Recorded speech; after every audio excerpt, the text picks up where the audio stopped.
Okay, we want to welcome everyone to our city council meeting. We've been in a work meeting. We apologize for being a little late there, but we'd like to get started. So it's 6:46, Tuesday, December the 10th, 2024. We'll begin by having a pledge of allegiance by Councilman Windsor and a prayer by Councilman Dales. Please rise. I pledge allegiance to the flag of the United States of America and to the republic for which it stands, one nation, under God, indivisible, with liberty and justice for all. Thank you.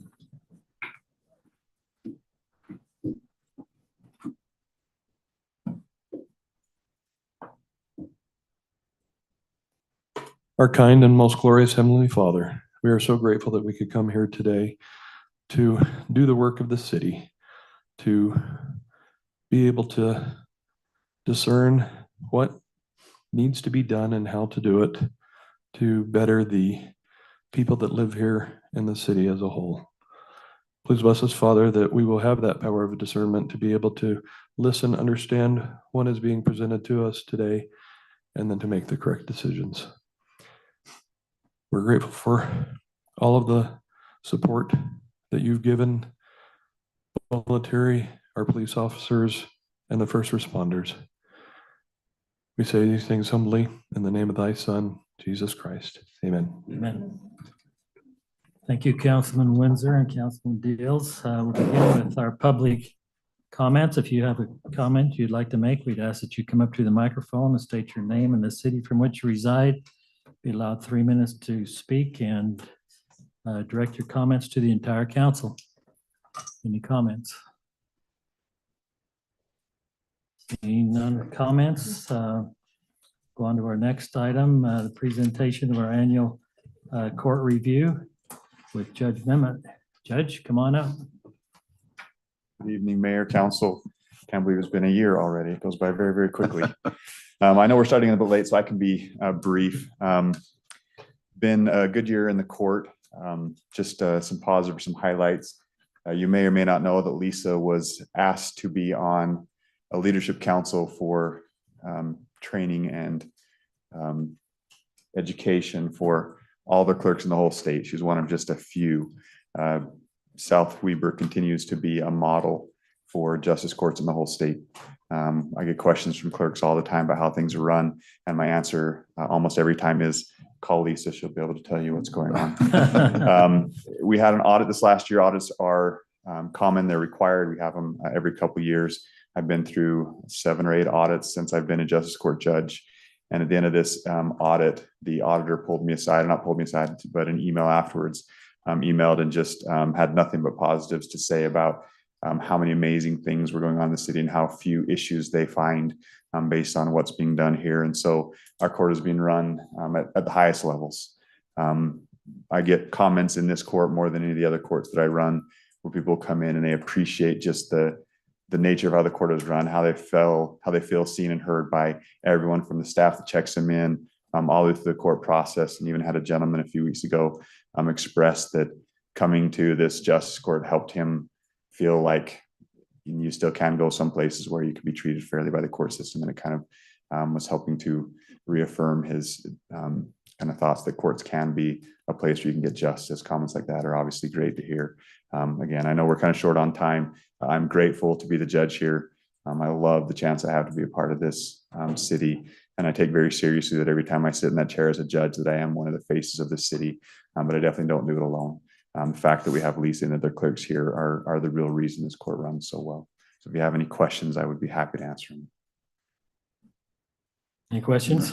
No, we appreciate what We you're doing. appreciate you. All right. Thank you so much. Merry Christmas. Thank Merry you. Christmas to you. Thanks, Lisa. Thanks so much. If you'll excuse me, I need to run to another meeting actually in Bountiful. That's fine. Thank you. Okay, because we were a little long in that work meeting, I would like to propose that we move item number 9 up to discuss it next. We've got a gentleman that's got quite a return trip home that's here with us, and I hate to hold him up any longer. So if it's all right with you, everyone, we'll move number 9 up. Maybe he should move north. Okay, with that, then we'll entertain resolution 24-36 Riverside RV Park Development Agreement, Second Amendment. Any discussion on the changes that? Are being asked for? So if I understand it correctly, they're asking from going for 4 months to 6 month stays? Eight? 24 days, 8 months. So what You- they're, Do you want Okay, to come, would do you you like want to to come come up up? and explain what you're trying to do? apparently they don't understand the packet, so would you come up, McKay, and No, explain it thanks. to them? Totally understand it. No, good to see. I'm sorry, I all of you apologize for again. that. But the thought here, I'm McKay Winkle, a business owner, South Weber City, Riverside RV Park. The kind of the intent here, and I reached out to David, was in the wintertime, there's really no overnight traffic. We'd get a lot of calls for people that want to stay long-term, but don't like the idea of having to unhook in the middle of the winter, leave for a while and then come back. And so they usually just go to a couple other parks, that Newen and Layton, and then one in Ogden, allow for kind of unlimited stays. So the thought was, I think we've been a well-run park. Hopefully you guys are proud of. We're very proud of it. But our thought was, in the wintertime, we wondered if we could extend their stays so that really just between October to March-ish, anybody that came in would have to unhook in the dead of winter, but could stay in the wintertime uninterrupted. And then once like April hit, that hiatus goes back as a requirement. And really the motivations for it are selfish generally. Like we would love to be able to rent more spaces. The benefits to us are a little more revenue. It's good to have fewer turnover in the winter months with the utilities unhooking. There's freezing accidents that happen. And then keeps the utilities flowing. But I think really the key for keeping the park clean and safe, and there was a fear of long-term people living there that would be might bring drugs or unwanted things there. But the key is really rule enforcement. We've been really diligent on that. And so really the change, the benefits for the city would be some higher tough taxes that come in, and kind of more visitors to the city that do patronize local businesses. Could be some benefits too, but we are grateful for the relationships we have with you guys. I feel like we do a good job there, honor what we say we do, and this is really just a question of if this was something that you guys would allow.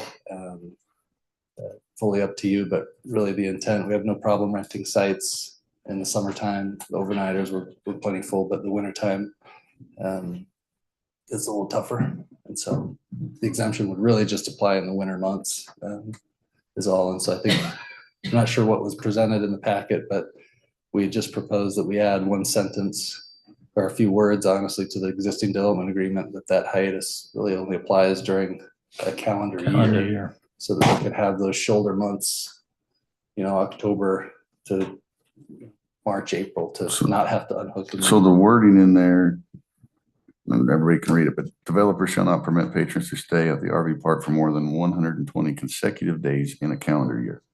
Yeah. So then could be back-to-back 120 days.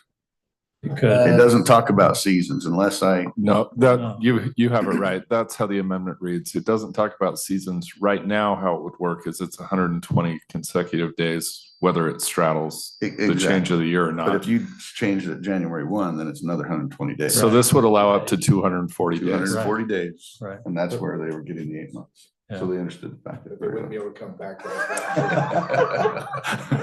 If I understand it So- correctly, if they went from October or, September through December, there's 120 days. They went January to April, they're done for that whole year. They can't come back until the next January because it's 120 days in that first year. They use the first 4 months of the first of the year. There's 120 days in a calendar year. It's consecutive. It's consecutive, so they consecutive. could leave for 2 weeks and come back. Right. Would be the- You seem to be pretty full. Yeah, I mean, it's still good, right, like today, we're 48% full. But there's not a single overnighter, it's all just kind of the long termers, so it slows down quite a bit, but you know, if our thought was really just to see if you guys were okay with it, what you think about it, and if there are any other criteria that you want to see met, so it doesn't turn into something perceived as undesirable, you know, whether, you know. We got beat up pretty heavy when we did the conditional use permit for even going from 90 days to 120. I still have the scars from going through I that. remember. it pretty I don't well know if too. you've been in business long enough for me to want to extend it another 120 days, so I'm not in favor of it. I'm actually with Wayne McKay. It's too soon. So, no, but you have been running it well, but I just don't feel like I can justify it at this time. I'm gonna need some context. I don't understand why there's a problem. Well, let me say this, if I can. I've done some work down there for McKay, and this has, and so I've observed what's going on down there. And they do a tremendous job in running it, and the enforcement is there. They've got maintenance guys working there. It's clean, very clean, cleaner than I thought it would ever be kept. And I think that was the intent of this 120 days. We didn't want your riffraff staying there constantly. We didn't want it being run down. We didn't want garbage laying around, and felt like the 120 days would stop that from happening. And that has not been the case at all. It's been excellently ran and operated. So to me, I wouldn't have a problem with it being extended. We do have a rule, no RV older than 15 years old. So we keep a good appearance. If it is older than 15 years, we do have an exception and we can inspect it, make sure it looks good. But the rule right now is nothing older than 15. So we do want to keep it nice, clean, and full of. I've gone good- through good all of people, the, but- I've gone through all of the facilities down there, the bathhouse, the main office, the swimming pool area.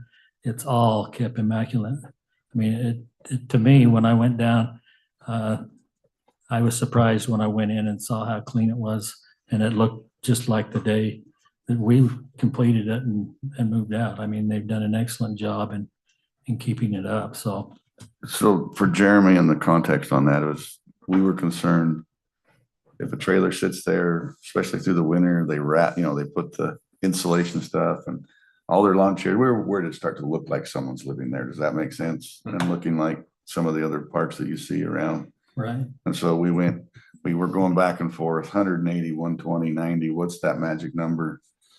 And so it was to try to get people to have to move every so often, so it doesn't look like someone's, but if they're doing that, I mean, I don't know, it's hard, because I want it to be successful, and I think you're doing a good job. If I was to say yes to this, I would say it would be for this first year only, and then we come back to review it. I'm kind of along the same lines, Blair. If I was to say yes to this, I would like to be conditioned up. They're going to continue to own it and operate it. If they sell it, it's like, okay, we don't know what the new tenants are going to do and how they're going to do it. I don't want them to have the same provision and then it go negative. So it's like, that's why I say I think we need to have more time in there. But if we're going to tie it to their ownership, and then the rescinds, if they sell it, goes back to 120 days, I'm fine with that. Would you be okay with that?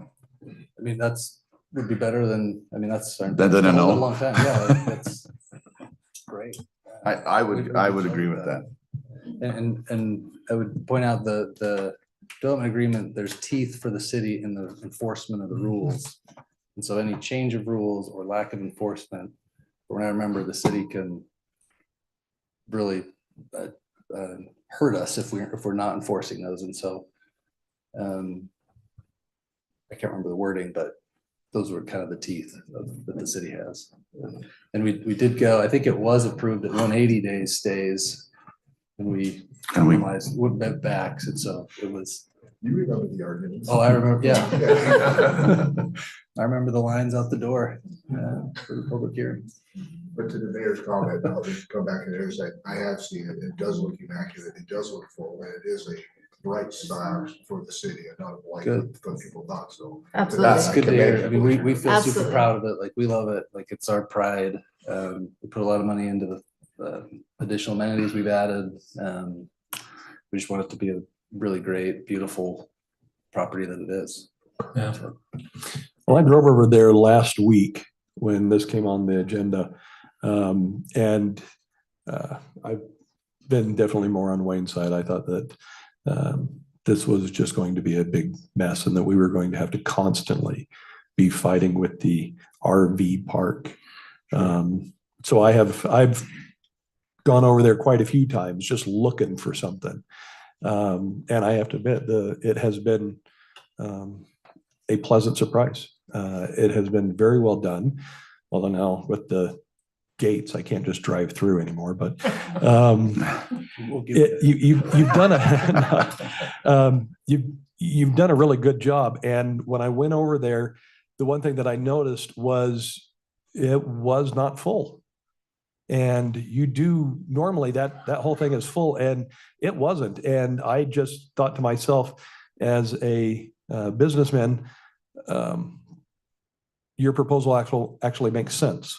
If you could get somebody, I don't know how many you're actually going to get that are willing to stay with you during that entire time. I don't know if that's 10% or anything bigger, but I can't see it being a big drastic number. I don't think it's going to be full all the time, although I wish it was for you. I do agree. If we do this as a 1 year, whether they sell it or not, with 1 year as a provisional, we can pull it back whether it's you or not. But I think if you've been doing the same business next year as you are doing right now, I have no problem extending it out. Because like you said, we have the teeth to step in if we ever needed to, and we haven't needed to. It's been really well run. Does extending that length of stay, and maybe this is a Dave or a Brandon question, I can't remember. This goes back to the development agreement, and when we were talking about transient tax, the TUF, some of those only apply for the first period of time, correct? Isn't it one of them, is it the transient tax only applies for the first 30 days of the stays or something like that? Yes, correct. yeah, So this would affect that for those people who left for 4 days and came back, because then that transient tax starts to apply again. Just so everybody's aware of how that works. for the month, you do get a monthly tough tax on the other. On all of it, the whole time. At all times. Yeah, okay, So that. that's right. We did that average number thing, and I can't remember what that was. Okay, I could reconsider after a year. I think that is fair. Do you say we put it on a I- trial? I think so. Yeah. Okay, I'm good with that. Could we do it 18 months, since this year's, it doesn't really give us a full winter, you know what I mean, like. Gimme. Good job, Well, good I job. mean, like, okay. because to start it now, like the people that we've already said no to for the first half of the summer, like if winter, it really doesn't matter because we've already lost that business. And so. That's true. That's true. It really doesn't give us a, Except for those who are there could maybe stay. yeah, those could stay, but I think they. came Although in with there's the not many of them understanding- over there right now. Can we It's agree that pretty it's full. okay to go through next winter? So like through next April? and I'm see good, how it I'm goes? good with that. Yes. We visited in the summer. And as long as it's the same, and it with the same wording as the same owner. Yes. Right. Go for it. Okay. So before you move forward. Yeah, I was gonna say, I'm gonna add some bumps and Sometimes you should not I be hope here, you'll Jamie. forgive me. The development agreement's a tough vehicle to do what you're proposing because it runs with the land. You can't call it back easily. But I think we could come up with some kind of temporary approval that would allow it to happen. Are you comfortable waiting until your next meeting? And I just asked David, and I realize you don't meet again until January. And that may affect the timing of what you're asking for. It's up to McKay. Can we do a conditional approval so that? Well, we have to come back to there's the council with the actual verbiage and we just say, what Jamie approves, we're okay with that. No. Joel doesn't like giving that kind of authority to a lawyer. There's some wisdom there. I think there's two parts to this. One is, can you make the approval conditional on this owner? And the short answer to that is it's really tough to do with the development agreement. It's because it runs with the land, not with the owner. And so you'd have to insert language that would describe how and when you would approve a new owner to inherit that provision. So that part I'm a little bit uncomfortable with. I'm comfortable with you making the approval. I just wouldn't tie it to an owner. I would just recognize that if you have a different property Put a owner, time period We on that. couldn't we just do it? for the You could do a 18 trial 18 months period, without right? an owner, An and then 18-month trial And then period. in 18 months, we can revisit the owner. part. yeah. And what I'd like to propose is that maybe we create it as some mechanism that's tied to the business license approval. So then you can review how the performance is. You could look at things like police calls, tidiness of the site, that kind of thing. And then make your business license decision, which already gives you a routine. It's either a 12 or a 24-month review on those. 12 on this one. Thank you, Lisa. You're talking about it tying it to the owner as far as future, not the 18 months. I think it's hard on a development agreement to tie it to an owner because the development agreement runs with the land, not with the owner. It runs with the property, Right. not with the individual owner of the property. But you're saying if all we do is say we want to make this change for 18 months, that's clean, it's okay. It's tying it to the owner is what you're Correct. talking about. Yeah, We need to do some extra Some work. extra that's work. correct. Okay. Yeah, if you wanted to make the change to the development agreement and make it an 18-month provision that would expire 18 months from now, you could do that right now. Renewable 18-month increments provided. Yeah. See, I'm okay with that. I see that an easier way, where he's been doing everything we've ever wanted to, so let's just do it that. Okay, would someone like to make a motion? You can, Yeah, Mayor, give me just 1 second. I'll make a motion.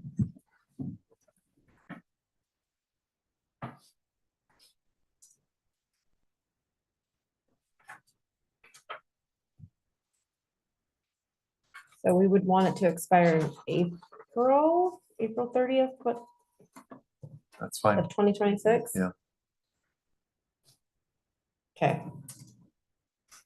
Mayor, I move to approve resolution 2436, our Riverside RV Park Development Agreement, Second Amendment with the following amendments: that the 120-day stay extends to 240 days, expiring April 30th, 2026. With the correction of in a calendar year.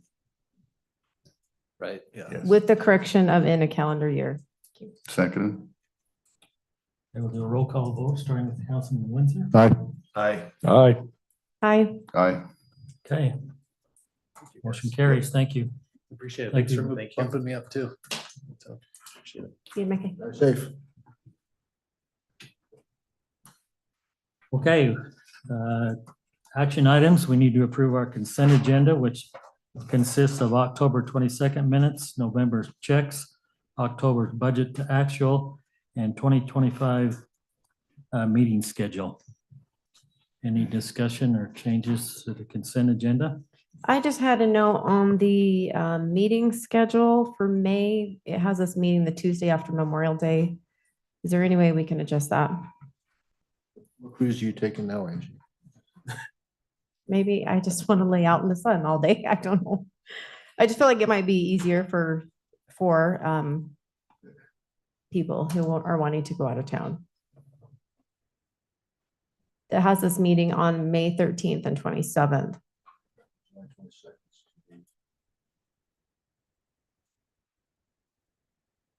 Any thoughts?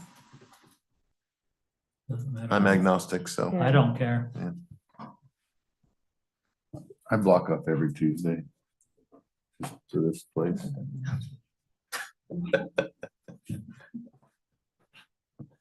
Okay, sure. I might not be here then. I was okay with switching it. to Another Tuesday. Oh, okay. Nobody else You has want to anything. move it up a week? Is that possible? First, I mean, Back packets. okay, we'll leave it. We can leave it. If you're not here, I think we'll survive. That's really hurtful. Says that with all due affection too. Yeah. Are you okay doing back to back, the 13th and 20th? Yeah. We used to do them every week, so. If it works for you, yes. Or, hold on a second. That gives staff 3 weeks. after that. Or we could just cancel it. No, I'm not gonna get into that of every time Angie doesn't show up, we just cancel it, so. Let's, I'm more I than. have only missed 3 meetings. Remember how short they are when she's. not- Mayor, make a motion, we approve the consent agenda. Oh, wait, I got, while we're contemplating Angie's request, back in April, don't the Utah League of Cities and Towns have their conference around the 15th of April? We're in a conflict with that one. And I always thought it was like the 20 something of April. I don't know if it's the week in between or if it's the week of. I'd just like to get a clarification on that. Yeah, it is the week of the 21st.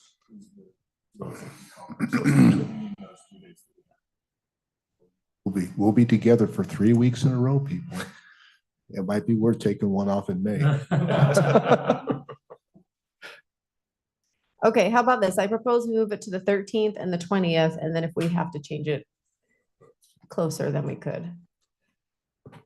With that change, I make a motion to approve the consent agenda. Seconded. All in favor, say aye. Aye. Thanks, guys. Okay, thank you. Resolution 2434, first responders, first contract. Discussion on this item. I just had a question on it. So currently we have Blomquist Hill, and I know this helps fulfill the requirement for the state that we make sure we have a second revenue of support for first responders. My other question was reading the contract.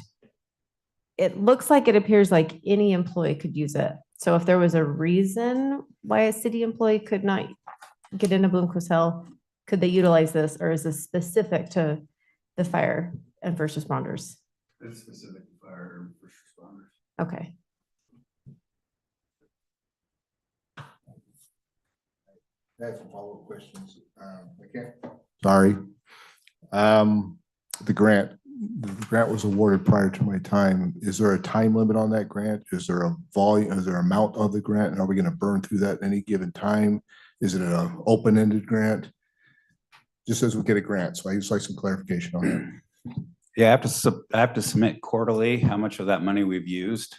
And currently we haven't used any of that money, but part of the reason is the contract we have with Blomquist Hill covers a small portion of what we would hope to cover.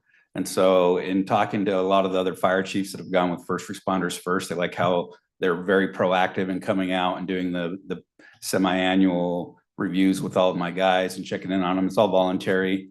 And then a couple calls, critical incidences that we've had. We've had a little bit trouble getting Blomquist Hill here. And so first responder first, talking to the other chiefs, they're like Johnny on the spot, showing up within an hour and a half, 2 hours of the incident, doing the debriefs. And so after talking to some of my guys that also work with other agencies and the other fire chiefs, they said this is just far more comprehensive than what Blomquist Hill offers. And the nice thing about Blomquist Hill too is it's not costing us any money if it's used. As far as the longevity of the grant, as long as we're using it and the state feels like we're using it appropriately, it's till that money runs out. What is that? Is that a 10-year life expectancy, 5-year life expectancy? Unfortunately, there's Burn it when you use it, but right. What's the grant? Is the grant $100,000? Is it It was $74,500. Okay, that helps me understand. Yeah. Thank you. Any other questions? No. Okay, we'll look for a motion then. Mayor, I move to approve resolution 2434, first responders, first contract. Second. Okay, a motion and a second. Do a roll call vote, starting with Councilman Halverson. Aye. Aye. Aye. Aye. Okay, motion carries. Thank you. Resolution 2437. Am I overlooking one? Yes.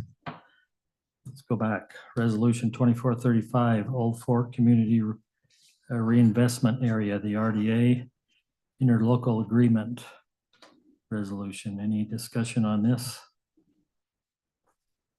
I just needed clarification on page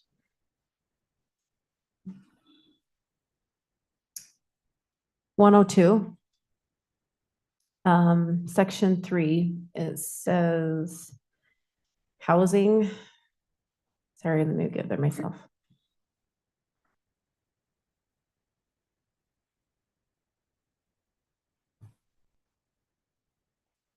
Okay, in the middle of that paragraph 3, it says, in addition, 10% of agency receipts in years where total increment exceeds 100,000 have been set aside for housing projects. Housing funds do not need to be spent within the project area. And then it says, remaining funds are for infrastructure and such.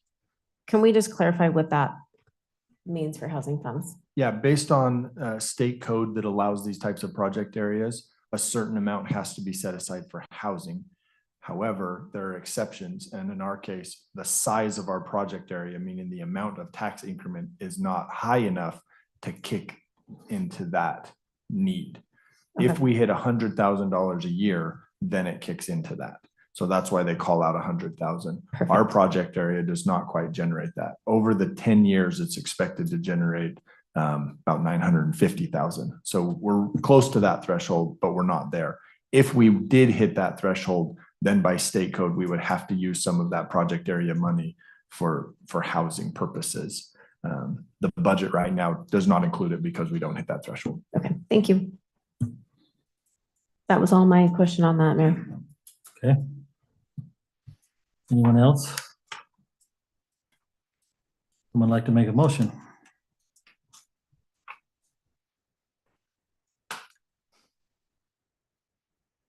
Mayor, I move to approve resolution 2435, Old Fort Community Reinvestment Area, RDA interlocal agreement. Second. Okay, we have a motion and a second. Do a roll call vote, starting with Councilman Windsor. Aye. Aye. Aye. Aye. Aye. Motion carries. Thank you. Mayor, before you move off of that, Okay, a quick update on where we're at with the other taxing entities in this process. We have approved interlocal agreements between the redevelopment agency and 5 of the 6 taxing entities. The city is one of those, one of those 6, which was just approved. The one that we're still working with is the Davis County School District.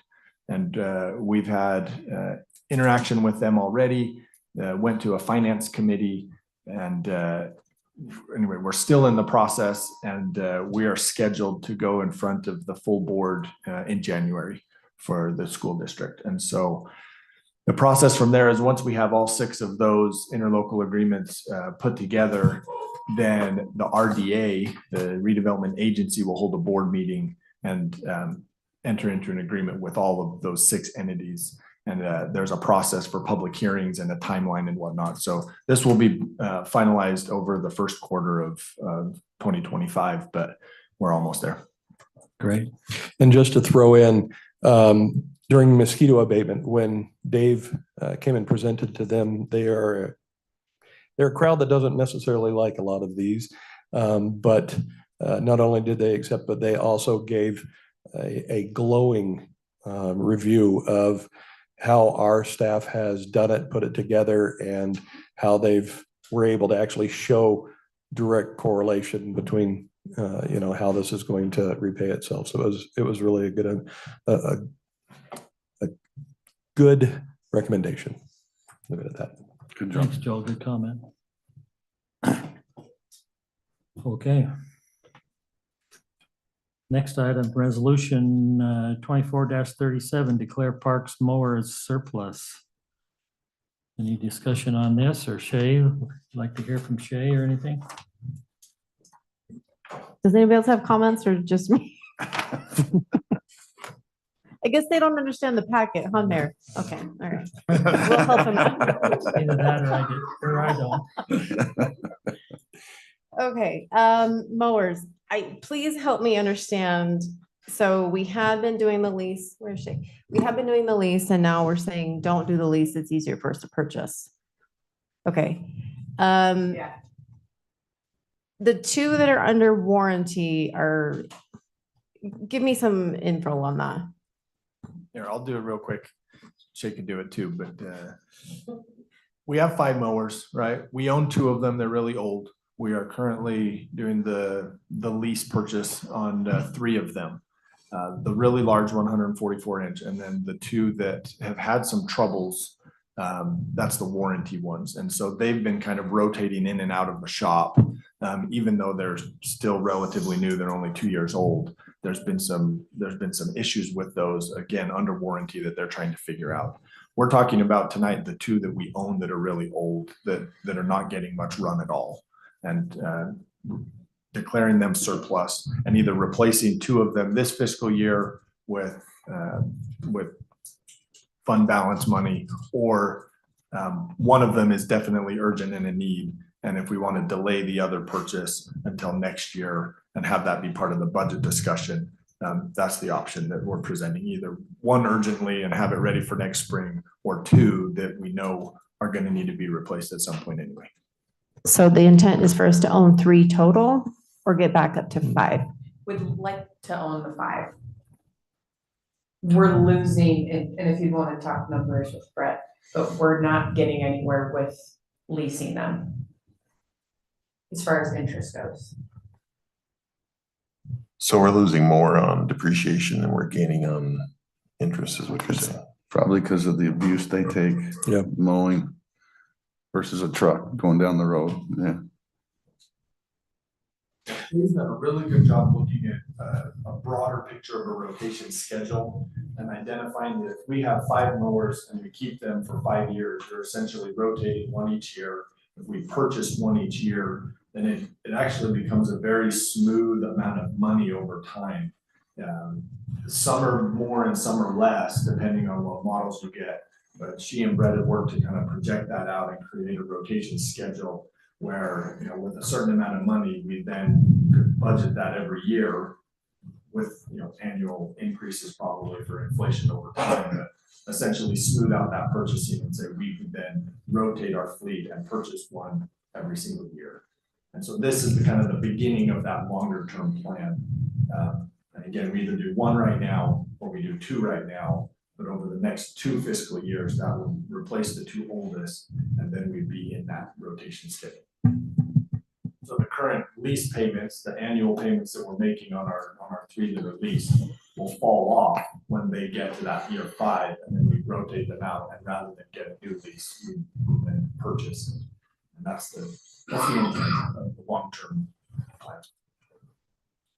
It has been quite a struggle for them to be able to, when the newer mowers are the ones that are constantly offline, when those are the ones that are in the repair shop continually, and they are trying to rely on the 2 old beaters. What was the oldest one? How long is that one?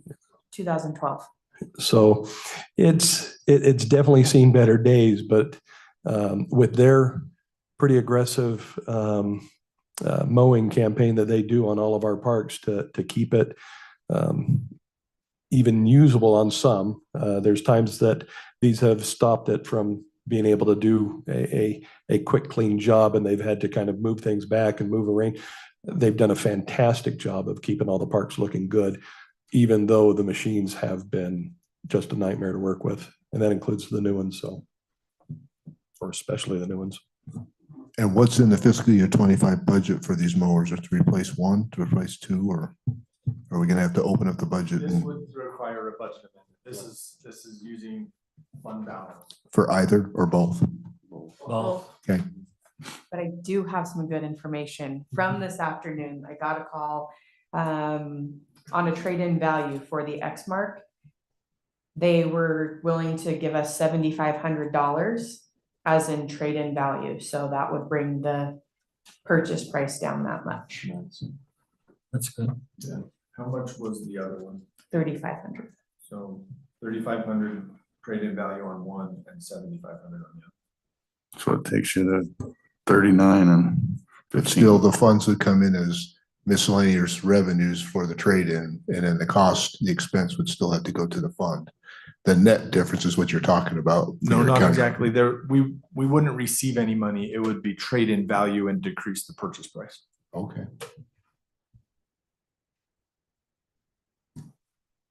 So are the other two still in the shop? Are they? How do we avoid doing this again? This is my concern. We have these ones that we started this lease program very recently.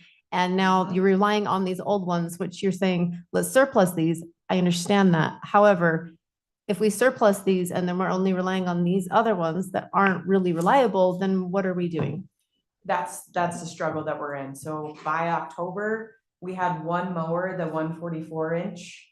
That was it. That was the only mower one out of 5. And so the other two that are on the lease, the newer-ish, we were able to work with Wilkinson and pretty much piece together one mower. So we kind of ended with 1.5, and then everything else is in the shop.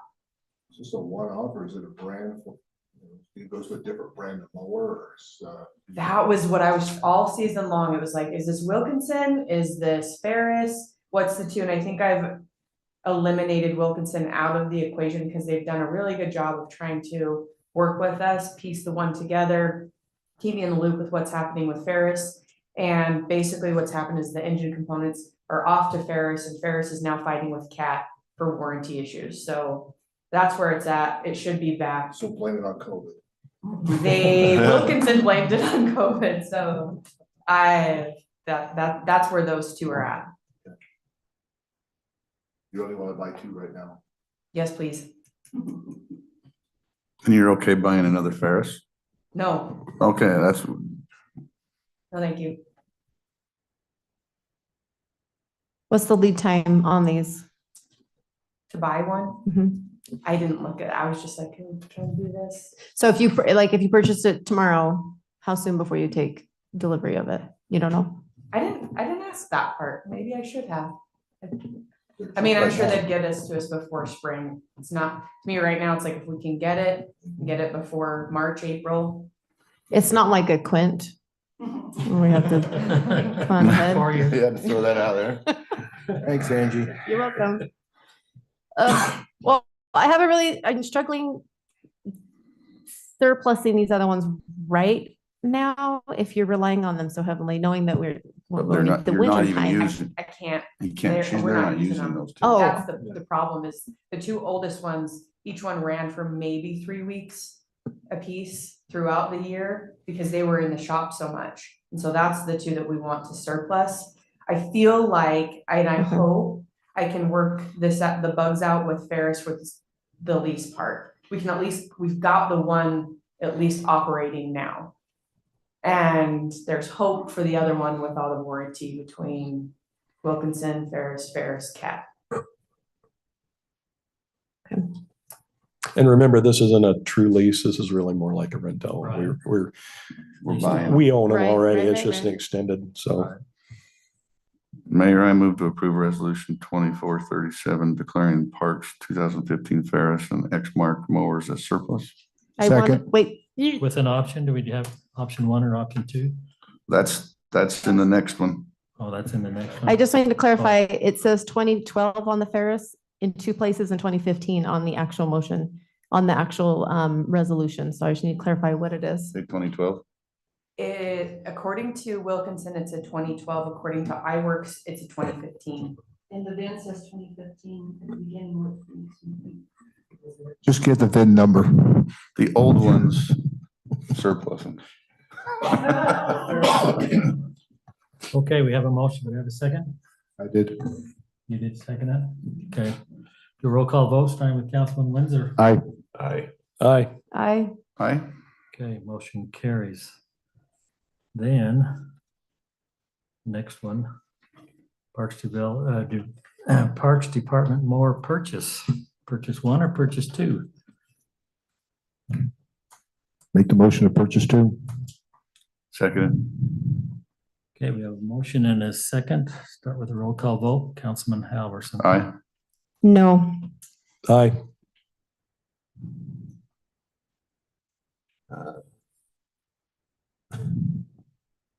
Aye. Aye. Okay. I just would rather have more discussion on it for the budget purposes, just for that. So one I'm fine with, but Motion carries 4-1. Thank you. thank Okay, you. policy and procedure manual. Any discussion on this?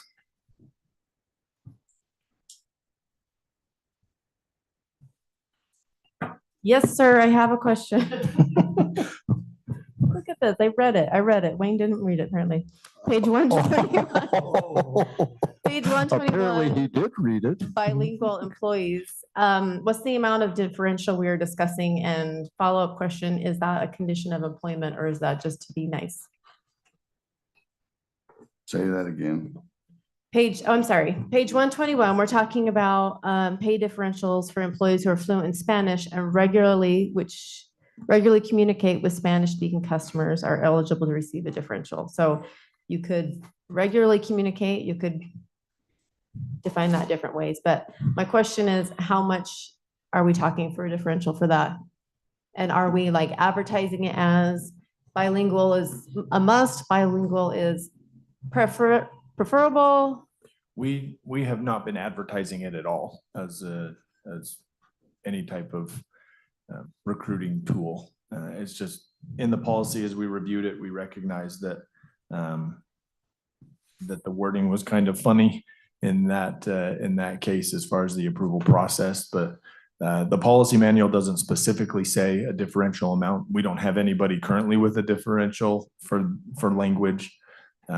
We do have some employees that interact and use that, especially in the fire department.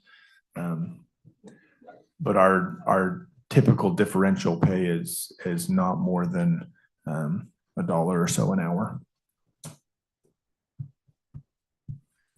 Okay. That's consistent with where I work as well. So that totally makes sense to me. I just didn't think there was a big need here, but maybe you know something I don't. Derek can speak to that, or Chief Tolman can speak to that more than me, but I've witnessed, even with my own eyes, I was in Central Park at one point and somebody came up to the station, walked up and asked for some help, and they were a Spanish speaker. And luckily we had a Spanish speaker working that shift, and if it hadn't been for that, then it would have been a different outcome, or at least a different process to get them care. But I have witnessed that. I don't know how frequent it is. Maybe that's something Chief can speak to. I don't think that's okay. I was just I understand the process. I guess my only other question is, what do you do in the instance when you need it and you don't have it? Is there a service you contact for interpretation, or? Yeah, we have a service called Language Line. Okay. I know you're talking about. Speakerphone. And then we pay per minute with Language Line services. No, that's a free service. It's just super inconvenient because they say what they say to them, they translate, tell us it back in English, we say something back in English to them, they translate it back into Spanish to them. Whereas, and we actually have quite a few guys that are fluent Spanish speakers due to the nature of the state we live in. Yeah. There are also a number of good apps that are fairly cheap that really do a good job. So if you run into any Russian or some other language, I don't know. Russian? Yeah. I actually called my brother-in-law. That's awesome. Nice. So just for clarification, this was already in the manual. We're just clarifying the approval process, correct? Yeah, right now Okay. it says it must be requested by the city manager, and we're changing that to be approved by the city manager. Yeah, and I like your modification on that. That's all that I had on that. Okay, you want to make a motion? Sure. Move to approve the policy and procedures manual. Oh my gosh. Motion? Second, Motion and a second. Start with the roll call vote. Councilman Halverson. Aye. aye. Aye. Are we? Aye. Aye. Uh-oh. That's okay. We just needed to All in favor. all in favor. That's right. But that's all right. We got it. We went above and beyond. Yes, we did. Okay, next item, resolution 2438, amend the consolidated fee schedule. I like it.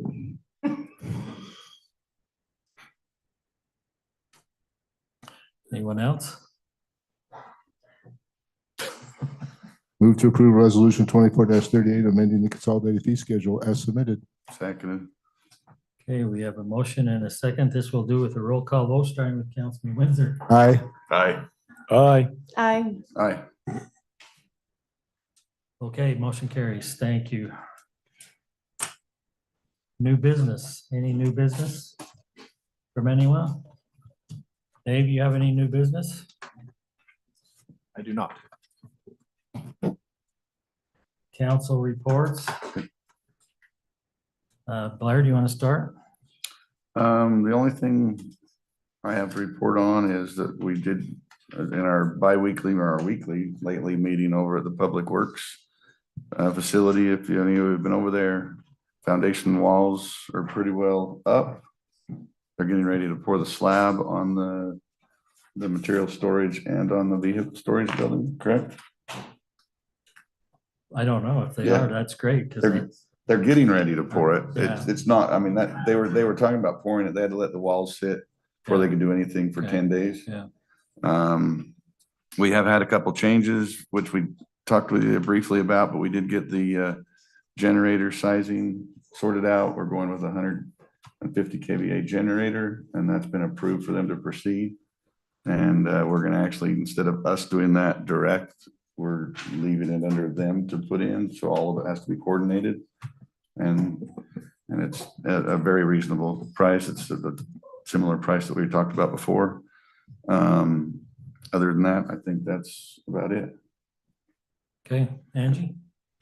Thank you, Mayor. My update is Breakfast with Santa. So I just want to put in a plug for this. It's this Saturday, December 14th from 9 to 11. Santa will come at 9:30. So breakfast starts at 9. It'll be $5 a person.